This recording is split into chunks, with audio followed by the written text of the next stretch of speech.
오늘 우리가 읽어가는 본문 속에서는 유다 왕 가운데 우시아 왕에 관한 기록을 우리가 함께 읽었습니다.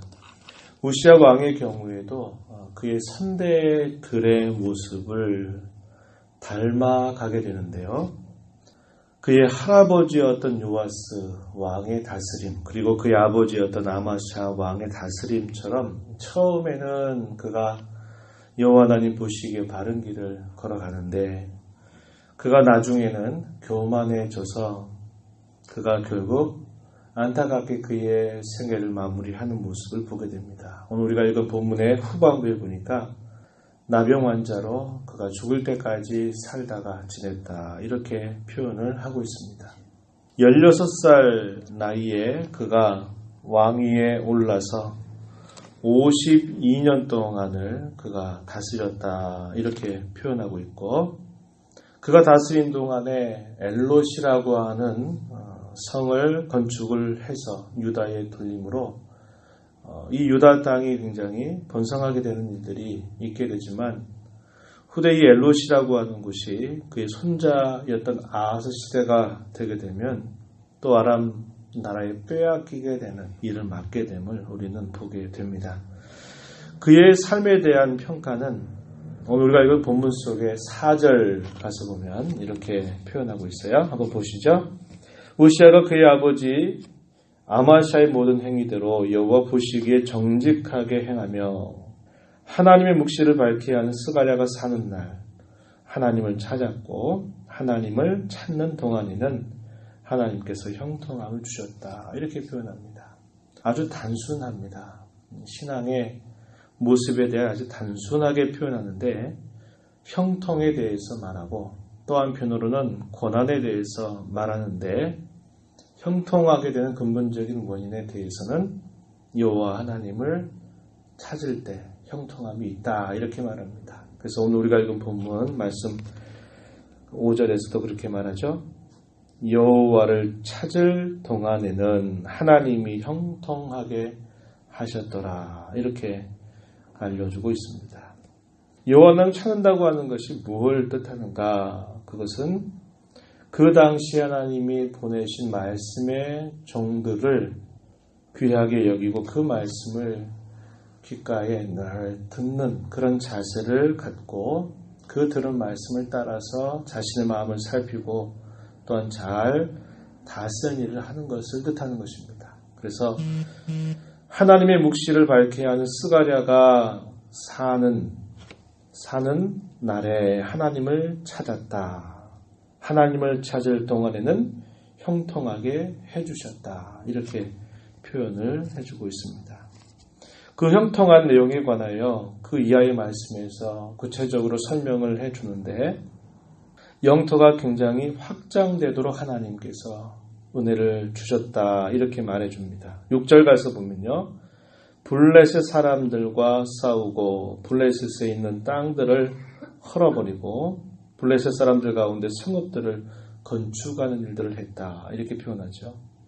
7절 가서 보면 아라비아 사람들과 마온 사람들을 치게 하였고, 8절 가서 보면 암몬 사람들이 우시아에게 조공을 바칠 만큼 굉장한 힘을 허락해 주셨다, 이렇게 말하고, 그의 강성함이 애굽의 변방에까지 미칠 정도로 영토를 확장하도록 하나님께서 해주셨다, 이렇게 말을 해주고 있습니다. 그뿐만 아니라 내적인 그런 번영도 이루게 해주셨는데, 예를 들면 예루살렘의 문과 망대를 세우게 된 일이나, 그리고 또 웅덩이를 파서 가축을 기르고 농사를 장려하는 일들을 했습니다. 소위 중농정책이라고 부르는 이런 일들을 통해서 내적인 경제적인 번영을 잘 이룰 수 있었음을 이야기해 주고요.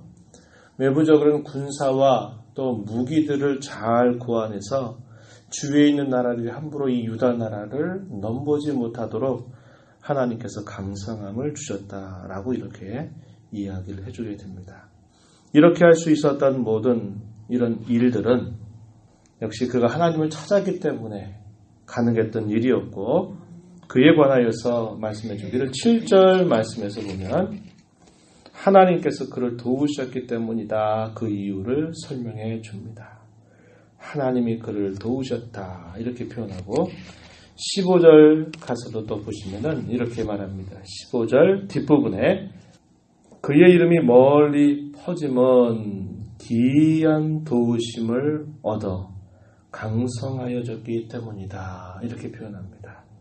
우시야 왕의 이름이 널리 퍼지게 된 이유는 기이한 도우심을 얻어 누구로부터일까요?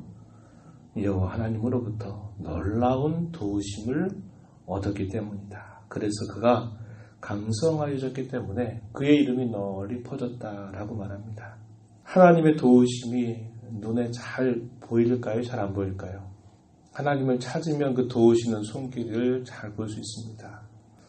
내가 한 것이 아니라 하나님께서 이렇게 행해 주시는 것이 눈에 보입니다. 그런데 마음이 교만해져서 그의 마음이 하나님을 떠나게 되면 다 누가 한 것처럼 보이냐면 자기가 한 것처럼 보여요. 내가 이래봬도 내가 이렇게 이 나라를 강성하고 번영하게 잘 다스렸고 내 지혜에 힘썼고 또 외적으로 군사력을 잘 강화시켜서 하다 보니까 우리가 이런 번영을 이루었구나 하면서 결국 자기 자랑을 하는 일이 생겨나는 겁니다. 그가 하나님을 어떤 분으로 대하느냐에 따라서 이게 다 하나님의 은혜로 된 것이라고 말하는 사람이 있는가 하면 또 반대의 경우 내가 다 한 일이다 라고 생각하면서 자기를 높이는 교만에 빠질 수 있는 것이죠. 하나님이 분명히 도우셔서 이러한 일들이 따라왔다라고 이야기합니다. 그런데 우시야 왕이 그의 마음이 교만해졌습니다. 16절 말씀 같이 한번 보시면 이렇게 말합니다. 그가 강성하여짐에 그의 마음이 교만하여 악을 행하여 그의 하나님 여호와께 범죄하되 여호와의 성전에 들어가서 향단에 분향하여 한지라. 이렇게 말합니다. 강성하여졌더니 그의 마음이 교만해졌다.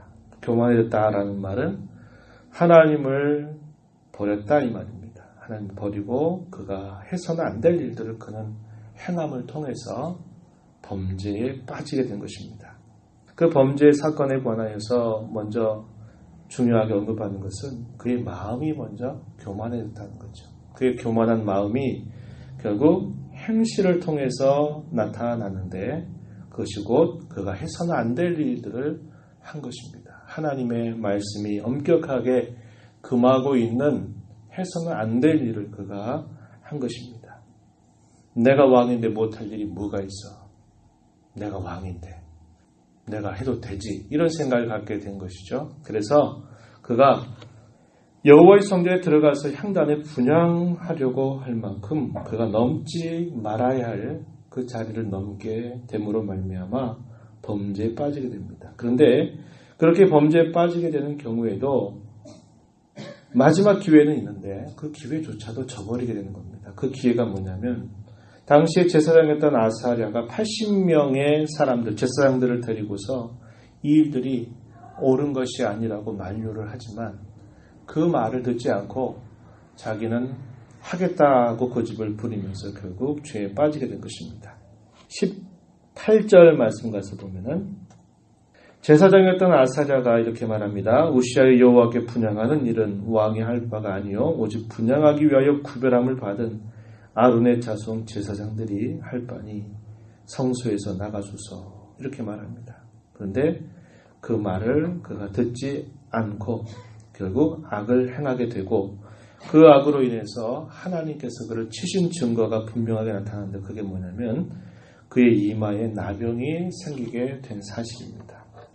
나병은 구약시대 때 하나님 앞에 설 수 없는 그런 병으로 치부됐기 때문에 무리 가운데서 분명히 별거로 구별돼서 살아야만 되는 그런 생활을 하는 사람이었습니다. 부정한 자로 취급이 되었기 때문에 여호와의 성전에 절대로 들어갈 수 없었다는 것입니다. 그런데 그가 자기가 하지 말아야 될 일들을 하게 됨으로 말미암아 그의 이마에 나병이 돋았는데 그 나병이 그가 죽을 때까지 그 나병이 떠나지 않았다라고 이야기합니다. 그래서 그는 왕궁에도 거할 수 없게 됐고 그는 여호와의 전에서 끊어져서 별궁 생활을 하게 됐고 요다 나라를 떳떳하게 다스릴 수도 없게 되었습니다. 그의 아들이었던 요담이 다스리게 되는 거죠. 소위 섭정을 하게 되는 그런 결말을 그가 맞게 되다가 결국 죽게 되었다라고 본문 속에서 이야기해 주게 됩니다. 늘 우리가 살펴보는 것이 바로 이것이죠. 우리의 마음이 교만하게 되기 쉽다는 겁니다. 어려울 때는 그 어려움 때문에 항상 조심스럽고 하나님 바르게 찾고 구하다가도 그의 삶의 안정과 평안이 오게 되면 마치 그것이 하나님이 된 것이라 생각하는 게 아니라 자기가 잘해서 된 것인 양 착각해서 그의 마음이 교만해지다 보면 결국 하나님이 함께 하시던 손길이 끊어지게 되고 그 일 까닭에 결국 참으로 안타까운 결말을 맞고 살아가게 되는 모습을 우리가 볼 수 있는 것입니다. 그래서 교만이라고 하는 것은 늘 넘어짐의 앞잡이다라고 이렇게 말하고 패망의 선봉이 된다라고 우리에게 알려주고 있는 것입니다.